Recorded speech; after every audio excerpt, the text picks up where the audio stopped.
Hello, and this is Evan Lindsay from the Jackass Podcast or Coach Lindsay. This is going to be an interesting one. I think I'm going to change this up a little bit.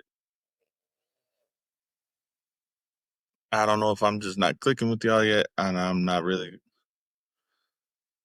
the data showing me I'm probably not clicking like I would like to. I'm still going to give my opinions. It just may not be the same structured way that I've been doing it. So I'm going to be honest. The reason that I have called this the Jackass Podcast is because that is typically my personality. It has also been my team, like fantasy football team name for, I don't know, 15, 16 years. So I don't know if I haven't been enough of Jackass, or maybe I've been too much of Jackass for some of y'all, or maybe just the first go around wasn't as good as it should have been. But hopefully by now y'all are giving me more chances. I sound a little somber because of past couple, or about 30 minutes ago before I started doing this podcast, I was watching TikTok, and because I'm in San Antonio, a lot of the news is surrounded around Kerrville. I know this is a day later than normal. In all honesty, it took me a minute to think about what I really want to talk about this week. But Kerrville and the area around Kerrville and the river that flooded the Guadalupe and that part actually kind of have a special place for me. If y'all aren't from Texas, the Guadalupe is a river that runs through Texas, runs to the Rio Grande, and is just a river that goes through a whole bunch of counties in Texas. And the part that people have been talking about is in Travis County or near Austin, Kerr County, which homes Kerrville and the Fredericksburg area and all that stuff. I used to, as a kid, we went out to a camp out there. Not the Mystic Camp. This was the first time I'd ever heard of that camp. But from what I've heard, the camp that I was at didn't have any kids at it. I don't think usually they don't have kids on Friday. I think that's when people come and get them. The camp I was at as a kid, and I heard someone discussing it on national TV. Jenna Bush talking about how they send their kids to camps in Texas. It's 90 degrees, it's hot, but it's all usually run by very loving people. The camp that I went to as a kid was called Camp. Since my brother was handicapped, disabled, had a rare birth defect, he got to go to things that I didn't normally get to go to. But Camp was something that they would allow the siblings of a disabled kid to go to. Now, I was 2 years older than him, so we were never in the same bunk. We'd see each other regularly at the camp. And one of my favorite stories is I think we went there 2 or 3 years. It was one of those things of just, for me, it was fun. It was a week where I got to shoot bows. We got to ride horses guided. Was out in the woods, which I love being outside, and still kind of enjoy being outside today. And that area of Texas Hill Country is really pretty. If you ever, after they rebuild what got destroyed out there, if you ever get a shot to go down to Kerrville or places like Fredericksburg or Bandera, Texas, which is kind of right in the center of state, like northeast and northwest of San Antonio or north of San Antonio, about an hour to 2 hours. It's a pretty drive. I know a lot of like bikers, like the Harley type bikers, love going to Kerrville and love going to Bandera. And just because it's a pretty ride, not any real traffic, you can, like between San Antonio, between Helotes and Bandera, most of it's like 70 miles an hour, 2 to 4 lane highway. There's a couple stoplights, and it's just really pretty driving country. But we used to go to a camp called Camp. It was run by, I know the office was on Lackland when I was a kid, and I don't know who actually runs it, what organization runs it. But I got to go to Camp for like 2 or 3 years as a kid, and it was always kind of a big to do. It was for me, it was really fun. One of my favorite memories scared the living hell out of my brother, but to me, it was cool. I so I think it's the only time I was there where they had this drill, but they were running a drill to find a lost camper. So they actually went, put me somewhere in the woods, and then went on the camp and went back to camp and told them, "Hey, we have a." It was a drill, lost camper drill. We're looking for Evan Lindsay, so and so. Gave a description of me. You could hear him over the loudspeakers. I wasn't too far from camp. I don't may have seen further when I was a kid, but I was in the woods, and to me it was fun. It was cool. I got picked. It was always fun to go, but it scared my brother. Now my brother was 2 years younger than me. He had a tendency to be a little anxious at times. I'll give you another story about that here in a little bit. His anxiety, like he could get himself so anxious to make himself sick. And it wasn't hard to make him sick because of his birth defect, but he would make himself sick. So he got really panicked when he heard that I was missing. Uh, so I think the drill took like 15 minutes. It felt like a long time to me at the time. I was a kid. I don't even know if I was 10 yet. Maybe, no, I probably was. It was probably like 11, 12. I wasn't that old, but I just remember doing it. It was like something we did for a week. I gave my mom a break from kind of being the responsible one for my brother. They would do his dressing changes there. It was kind of before I really looked at it and took on that type of stuff. And then camp was just cool.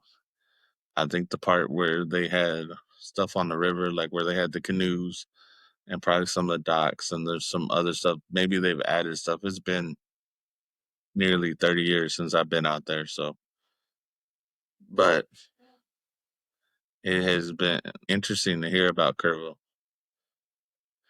and how much damage happened out there and all the stuff that happened out there. So, um, I feel sorry for those families. It stinks, especially for those people who lost children. I got two daughters, even though they're both a pain in the butt. Uh, and one's walking behind me right now. That I couldn't like envision that pain right now. So, but I just remember going to Kerrville. It was always a pretty drive. Heck, even as we got older, like me and my wife moved out with family to Bandera for a little while. And one of the closest places we could go to like go shop at Walmart or something was Kerrville. Kerrville had a Walmart because we lived in Bandera, which is a really small community. And then so I think it's like a 30-minute drive from Bandera to go to Kerrville. So we go to Kerrville, go to the Walmart, and then go on back home. But that was always one of the places that we like to visit. And when you get to see it during the day, it's really pretty, especially like during the winter and during the summer. So, and then speaking of that, there was part of me, I think this fits into it in some weird way, that want to talk about like political entitlement. And I'm not going to say just one side has it, both sides have it. Both the far sides have it, whether you're super MAGA or you're super woke. They both have it. And the most ridiculous thing that has come out of this is people somehow blaming or saying, making it political in some way. It has been like the most ridiculous thing to to listen to. And when you listen to like some of the data that's come out about this, some of the stories that have come out about this whole thing. You really can't blame anyone specifically. Um, the Camp Mystic had been there for 99 years and had never seen a flash flood like this. It's not something that actually happens a lot. We get a lot of flash flood warnings in San Antonio, but if you've never like driven through the heart and the outskirts of San Antonio, you don't realize how hilly it is. So there are spots that are a lot lower than others. So you'll have flash floods. Like the water just gain it come because the gravity goes downhill and stuff. And so you get these places that just in a matter of seconds, you'll be flooded real quick. Like I grew up in a part of San Antonio called Leon Valley. It's its own little city, kind of put on the west side of Leon Valley, northwest side. It's about a 3, 4, 5 mile square of town. It's not big. It's just part of San Antonio. It's a little town that's within San Antonio. Got its own mayor, got its own board, I think, has their own ordinances. But San Antonio is just one of those places where you got these weird little cities within it. Not like the boroughs in New York or maybe like the cities in Los Angeles, the little cities, but we have them all around San Antonio, where the people haven't let San Antonio annex it. So they have like we have our own little police, like Leon Valley has its own little police station, its own fire department. And they usually stick within that area of town. But there are spots in Leon Valley where when it rains, you have to really watch out because there's low water crossings or flash floods. You're at the bottom of one of the hills of San Antonio. I know they redid construction on a road I went down for years, and if it rained, we couldn't go down it. Like it's called Evers Road. It just goes from Hebner to like intersecting with Bandera. It may be 5 miles long. It's not a long road, but it's basically like just on a hill. So for part of it, you're going a lot down. Then you hit where the park is in Leon Valley called Raymond Rimkus, and that has a whole bunch of creek beds around it. And so those creek beds would fill up real quick when when the rain would hit, when you'd have flash flood rain. And basically from the way I see a flash flood is it means we're going to get a lot of rain, short amount of time, and there's a possibility of it flooding out. The closest thing that I've ever heard of in my family that's happened with a flash flood was my aunt.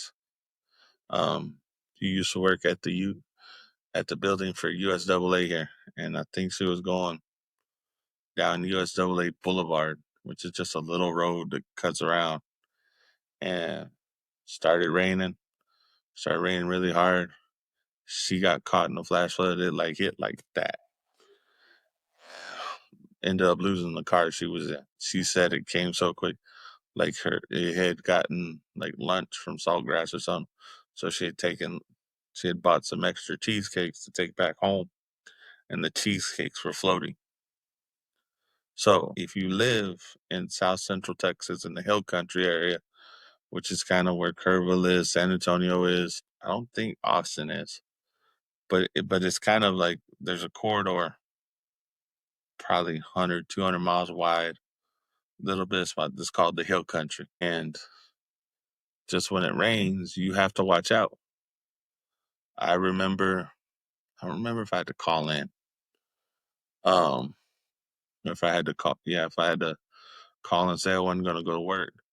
But when we were living in Bandera, we were living off a private road, and we were living so far up it that there was a spot where it came across two like ranches, and they had a creek, and it rained so hard for like a day or two, and it took like a day or two for this to drop, like the water to drop. We couldn't get out of where we were at because the water was too high, like not even a quarter mile from the house, maybe a half mile from the house. So it's something that you just kind of grow up with, living in San Antonio, living around San Antonio. It's no joke, and nobody should take it as a joke. From the information I was hearing today, they sent out this flood warning at like 1 something in the morning.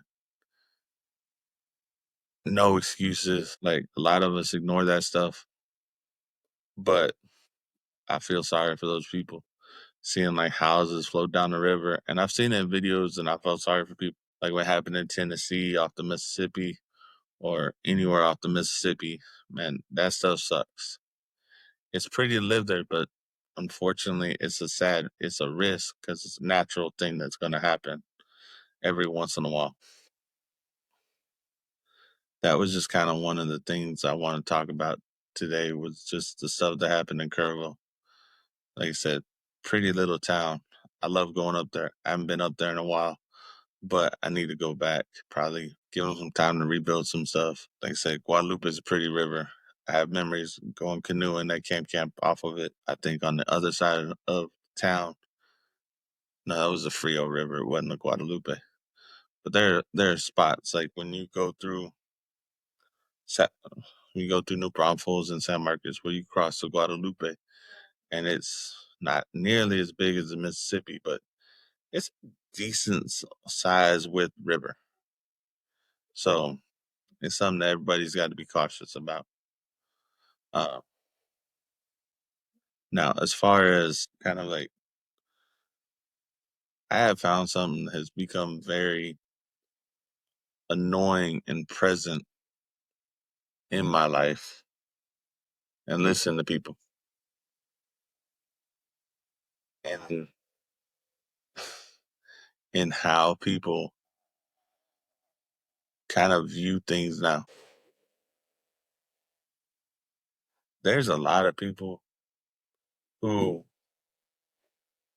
are of my generation and younger, and maybe be even from Gen X and baby boomers, who really come off as entitled. Like they think they're owed something, but have done nothing to earn it. My grandfather always kind of taught us how to earn stuff. He came from being a farmer, like during the back end of the Great Depression, into World War II, through that boom. They were sharecroppers, and they would bounce between, on the north part of Texas, between North Texas and South Oklahoma, help pick farms. His dad was a blacksmith.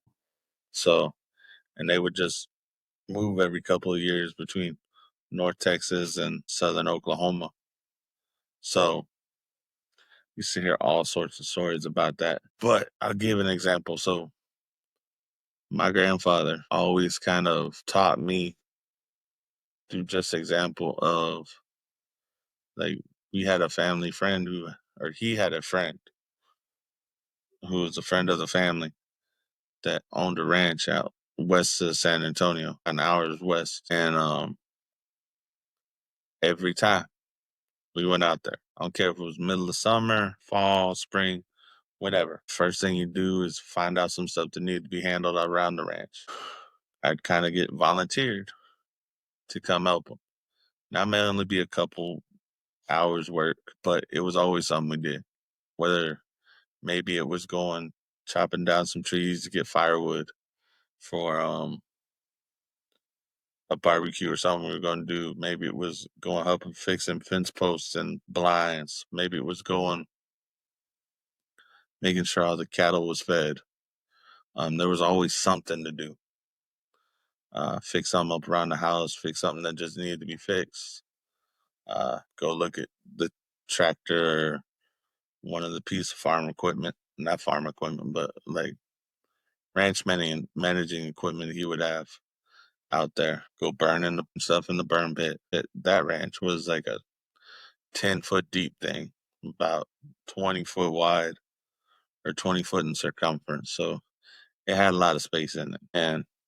But always, I don't think there was a time that I can remember where if we made a trip out to the ranch, even if we hunted that day or we went fishing, that we weren't doing some sort of work around the ranch. So it's kind of hard for me in a lot of ways to respect or even really want to acknowledge these people who are so damn entitled that it's not funny.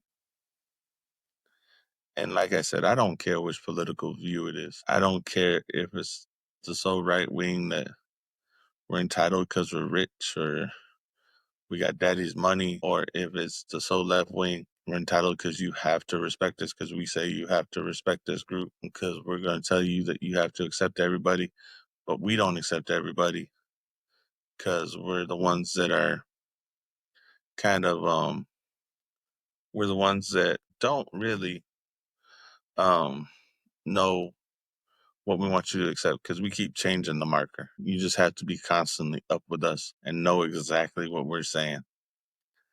I don't think that's how this rolls. That's not how I was raised. And it may be a little bit old school for some of y'all. My daughters, even though there is a healthy level of sarcasm between all of us, and because they come by it honest, um, still have some respect for the way stuff runs. They also have respect for how things should work.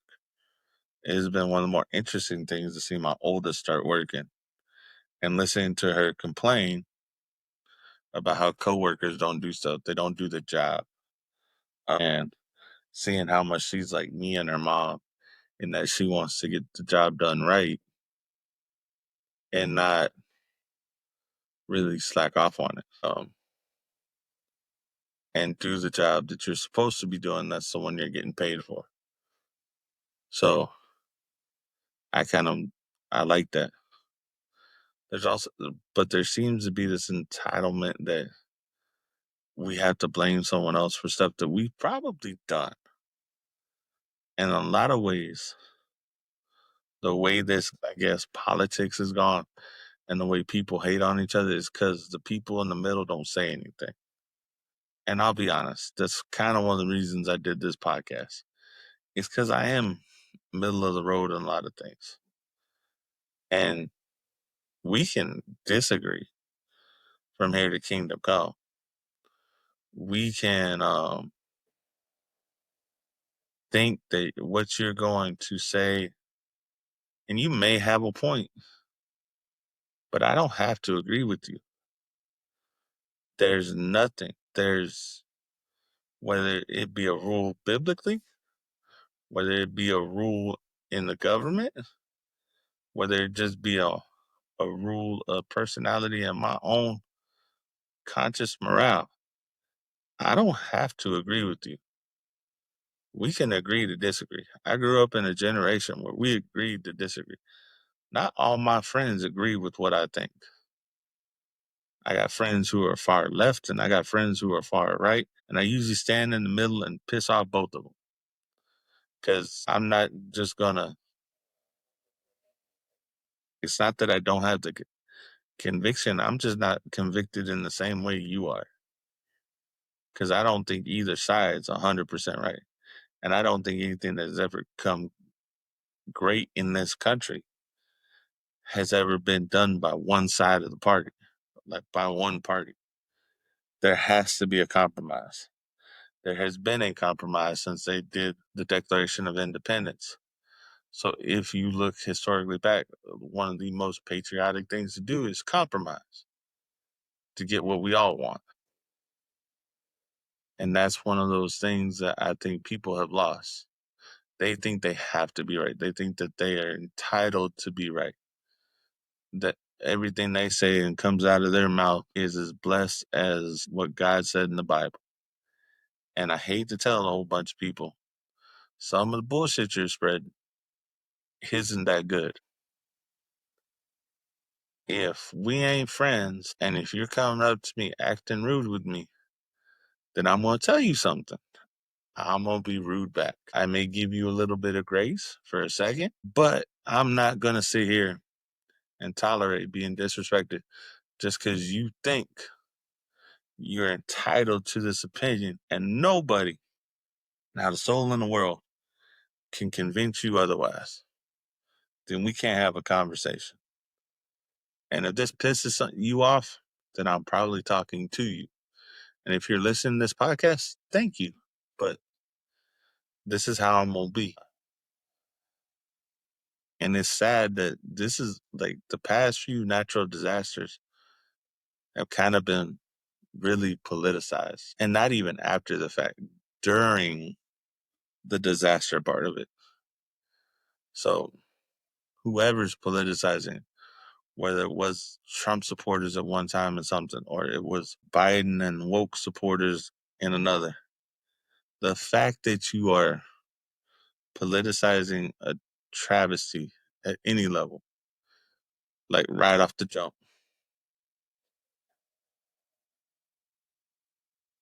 shows you are not truly a caring person. You just care about what your opinion is. And I'm saying all this as I'm not making money off this podcast yet. I don't have that many followers. I hope people like what I'm saying, but I'm just going to be honest with you. If you don't like what I'm saying, then this podcast is not for you.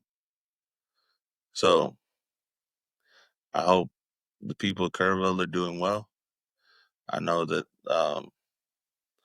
HEB, which is a local grocery store, if you don't know, and Walmart have stuff set up out at Kerrville to help people. I saw a video that was traveling around near the riverbank and seeing all these cars moved and probably destroyed, and that sucks.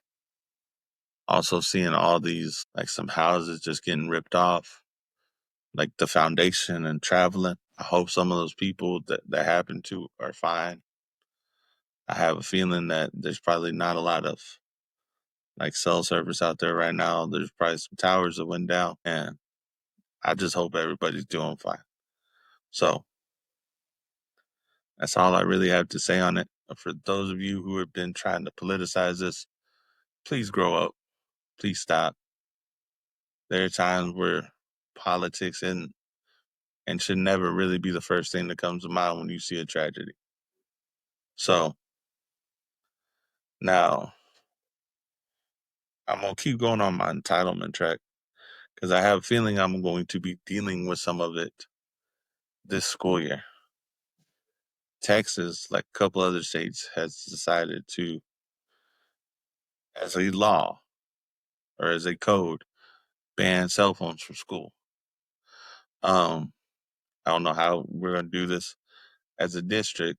I know the past couple of years, probably like the past 3 years I've worked at a school, I think after COVID, probably after the year of COVID, my daughter's middle schools have been trying to get rid of cell phones for like the past 4 years because they're a constant distraction in the classroom. Because as a teacher, I'm having not just to compete with you just wanting to learn. Now I'm having to compete with all the distractions that come with the phone. Am I going to say that I don't ever use my phone at school? No, but I use my phone like when I need to set something down or I have a couple minutes just to do something, but not while I'm giving lessons to kids, not really while I'm talking to kids. The job I have is a little bit more loose in structure. This year's going to be a little bit more structured because I'm going to have a kiddo full time, or as of right now, full time. But the rest of last year, I had a kiddo halftime and I didn't really have any other kids that just come in and out because I'm a behavior teacher. So I deal with kids that have a lot of behavior issues. So now I've heard some campuses got like 5 kids in there all the time. Some campuses got 9, 10 kids in there all the time. So it just depends on the campus you go to. So last year I had, I want to say lucky break on it, but I had an easy class. I had an easy setup last year. So this year's going to be a little bit more complicated. Or not complicated, it's just going to be a little bit more structured because I'm going to have to keep this one kiddo engaged and then make sure that he's like all right and behave well and then how the interactions go with other kids. So we're going to see how that goes. It'll be fun. The other thing, and I bring this up because a lot of, I won't say all kids because it's never an all thing. It's never all or nothing. Um, there are a lot of kids that have a feeling of entitlement. And teachers got to fight two things, or we got to fight a dozen things, but a couple of them are the way that our profession is viewed, and so it makes my job harder. And here's the thing: if you had a bad experience with a teacher, okay, get it. That was one probably out of, let's do the math. Let's see. Through elementary school, say you just went through elementary school, kinder through fifth, so that's six. And then you probably had at least four other teachers in some realm who were elective teachers and PE, 4 to 5, maybe a little bit more. So that's 11 for elementary school. So now let's figure it out. You probably had, if you go, we'll go with what the kids have today through Texas. So we'll say you have 11 for elementary school. And then let's say you have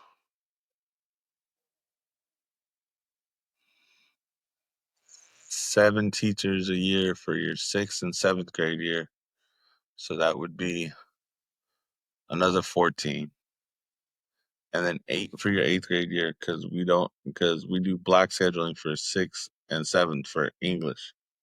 So, or at least in the district I'm working in, they do block scheduling for ELA for 6th and 7th. So that's 14.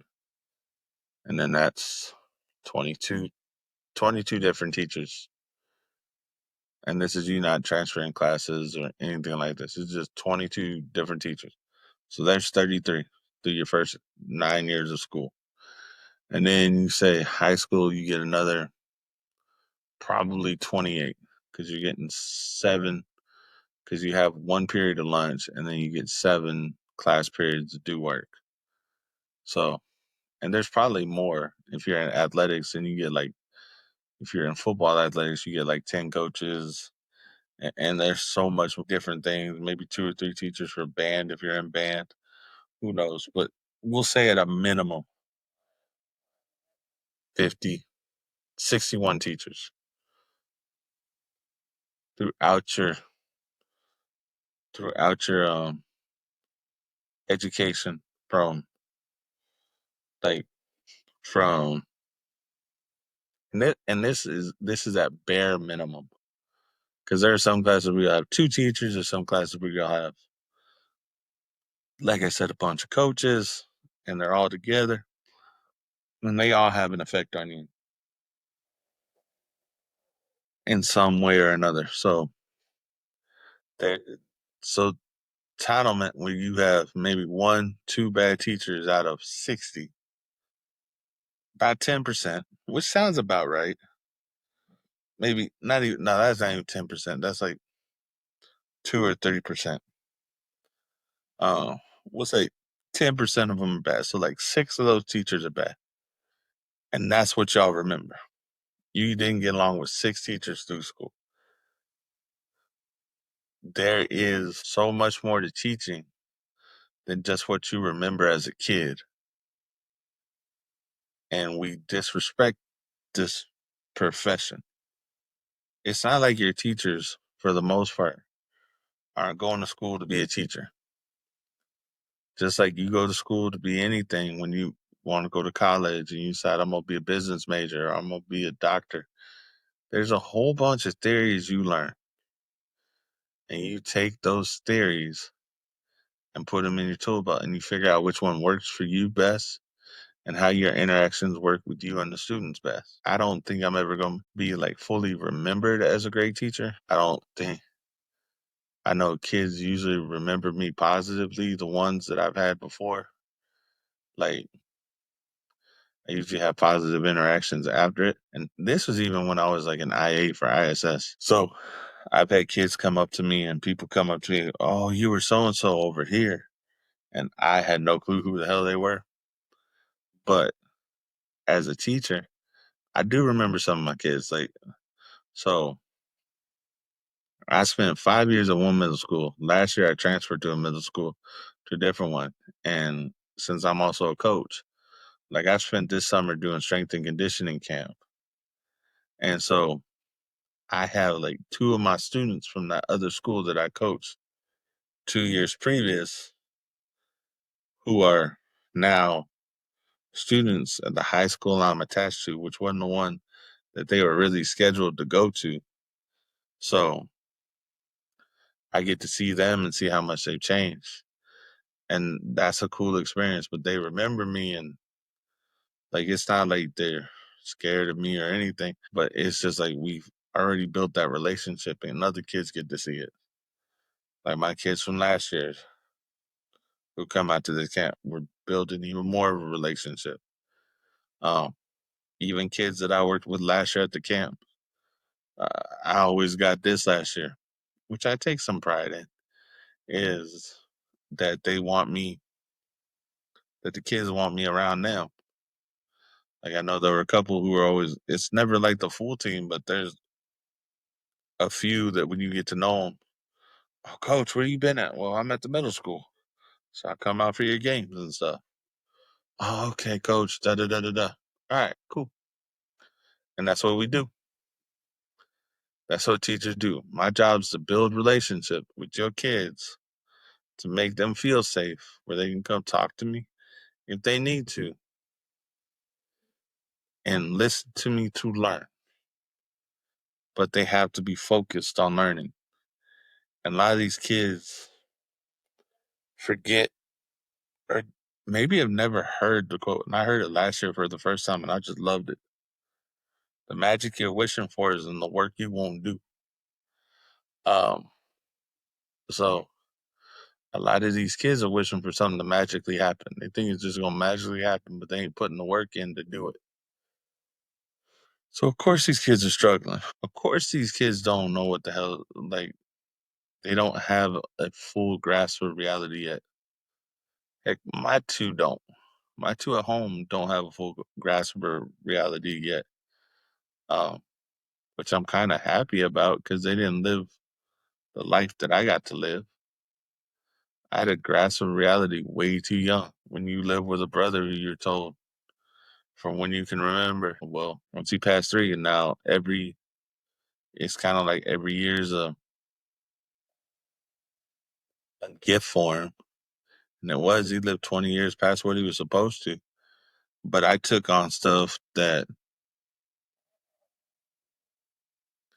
I don't think kids at that age should have to take on. I don't think kids at the age that I teach should have to take on some of the stuff they do, but they do. And they do it sometimes begrudgingly, but they do it.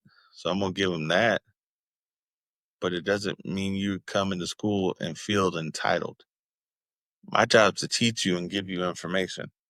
Your job as a student, whatever you're studying, whatever you're going to go learn, is to come and soak up that information and pay enough attention so you can soak up that information.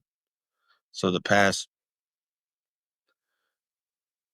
I will say this for a fact, it was not nearly as bad prior to COVID as it has been post COVID. I remember kids feeling entitled for their phone when I was doing ISS, and were kind of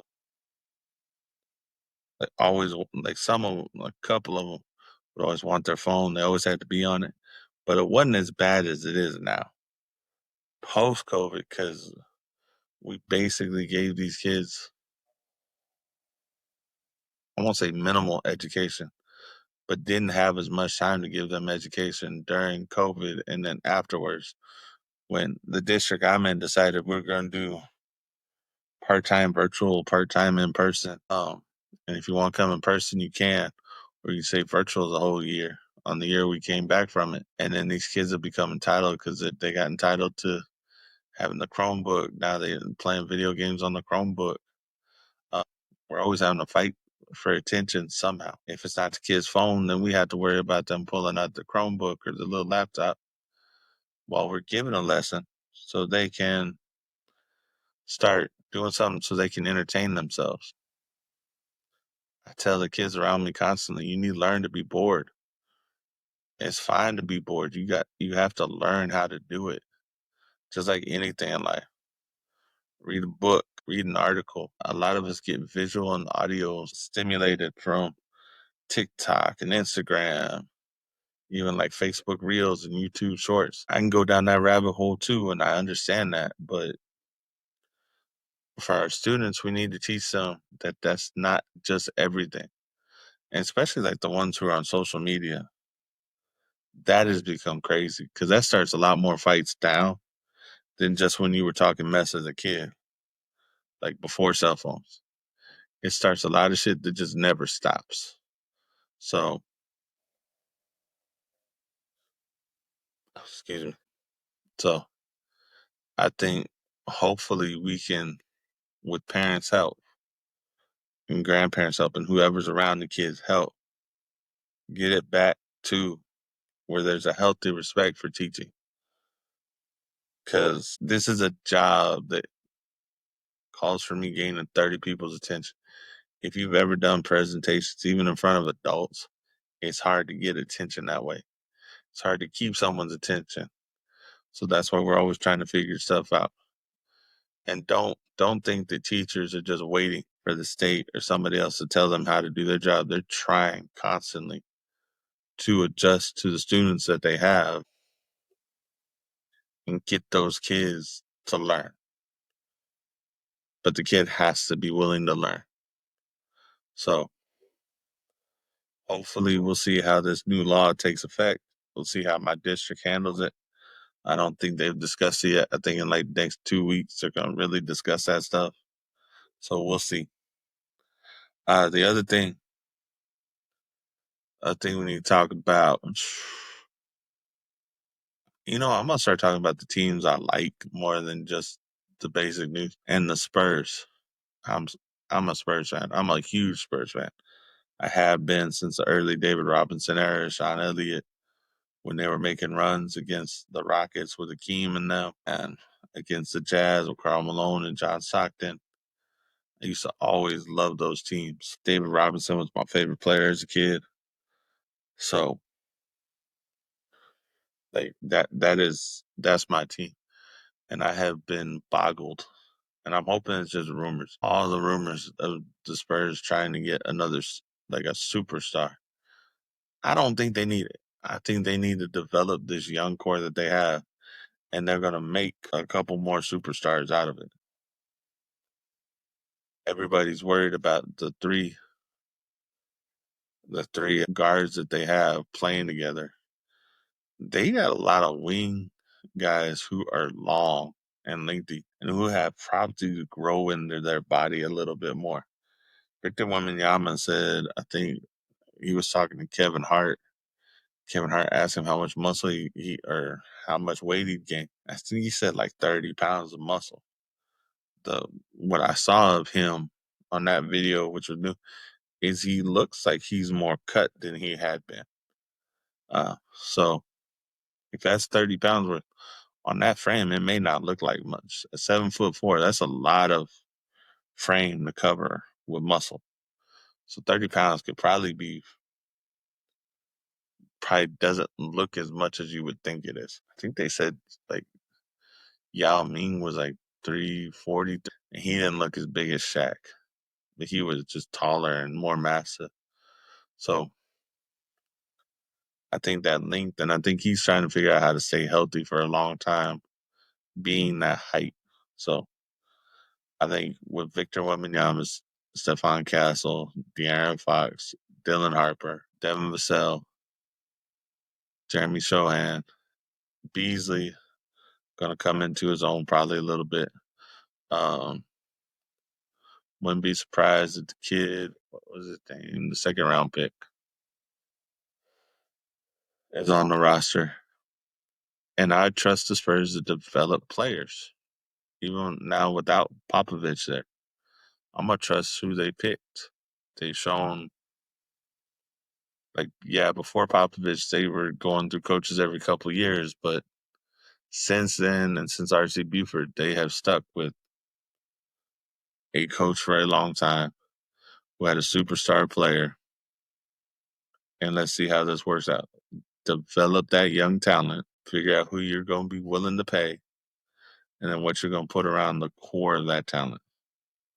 Whatever you put around that core three or four that you have. And that's what I think the Spurs should do.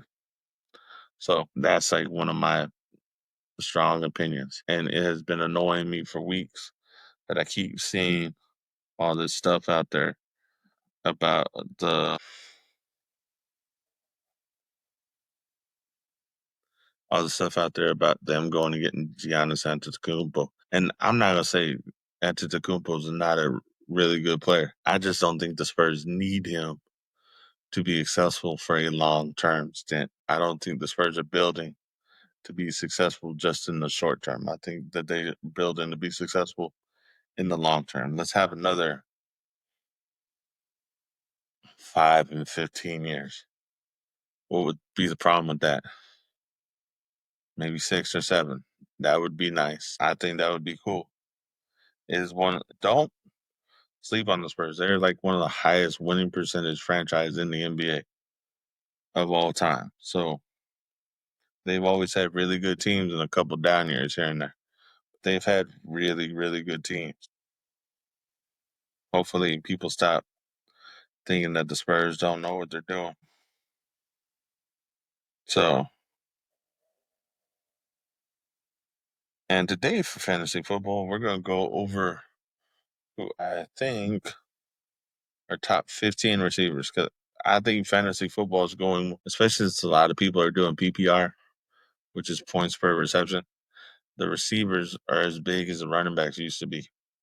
So I think that that is where we are going.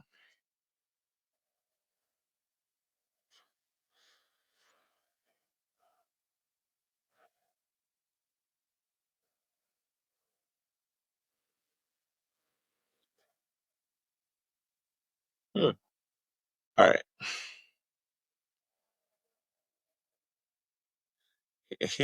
Here's the top 15. I say I say Justin Jefferson is number one. Uh, Jamar Chase number two. CeeDee Lamb number three. I think Brown's number four. Neighbors. Actually, I put Puka as number five. The Neighbors behind him. Then Collins, and then AJ Brown. It's hard for me to want to put a Jacksonville Jaguar in the top 15 because their offense has not been that great over the past few years. Drake London's probably going to have a come up year, and hopefully Penix, his quarterback, will too. Lad McConkey, and then Smith the Jigba. That worries me because I don't know what Seattle's actually going to do. Um, Tyreek Hill, if he's healthy, he's the leader of that offense down in Miami. I don't think Higgins is better than Terry McLaurin or Marvin Harrison Jr.